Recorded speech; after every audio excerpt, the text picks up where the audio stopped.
video we are going to discuss about the difference between the pre-shipment and the post-shipment finance. Okay, the previous two videos we have to discuss about the particular details related to the export financing, pre-shipment, post-shipment, everything we have to discuss one by one in detail in the last two videos. Now we are going to see about the difference between the pre-shipment and the post-shipment finance. Actually, based on some important category or the features, we have to divide in the some basis. The first one is stage.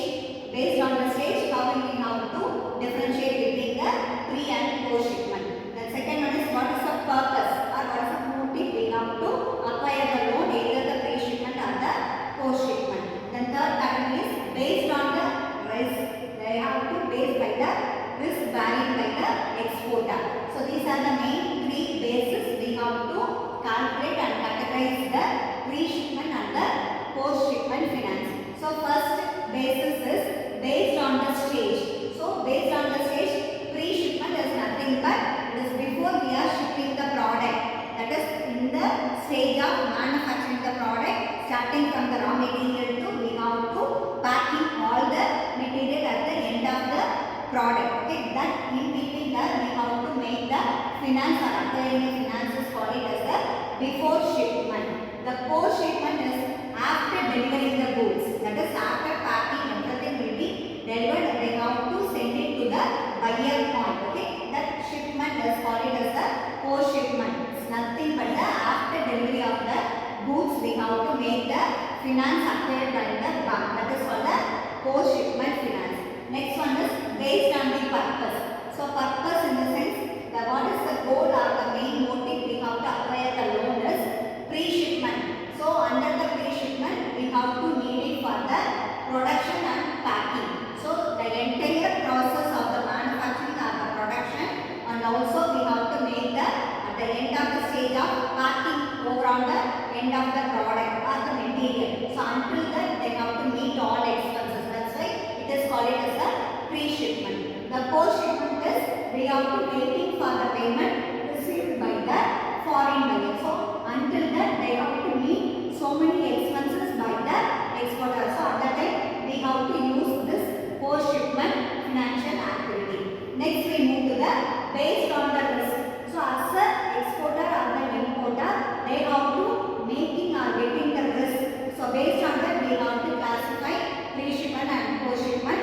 So under the lower risk it's coming under the pre-shipment finance because they have to enter all activities related to in between the production and the packing. So they have to taking the risk only the lower level. But under the post-shipment finance, why we are talking about the post-shipment finance? So that particular exporter they have to take a risk depending upon the buyer payment. So they have to receive the foreign buyer's payment until that particular period is getting over. In between they have to use the post-shipment financial acquirement. So these are the main important difference between the pre and post-shipments. So based on the stage and purpose and they are taking the risk, we have to classify these categories. Next topic we move to the some different types of post-shipment finance involved in the exporting activity. So we have to make the three categorization. The first one is they have to make the shipment finance based on the bill of discount. Okay, so either the discount or the advance will be based on the particular goods we have to deliver to the buyer point. Next one is based on the bill negotiation. So that bill negotiation is nothing but as a post-shipment finance, as a exporter or the buyer, they have to get some negotiation of the particular goods before they are making the order. At that time they have to get the negotiation between the buyer and the seller.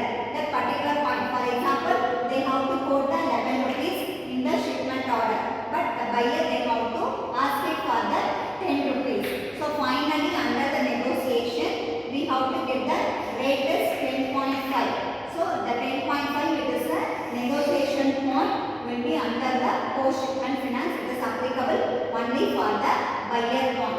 The next we move to the duty drawback. So the duty drawback is nothing but the under the shipping of the goods they have to pay the customs duty. So the customs duty is nothing but once we have to manufacture goods and after they have to deliver to the buyer point in the foreign countries. So at that time they have to pay the customs duty.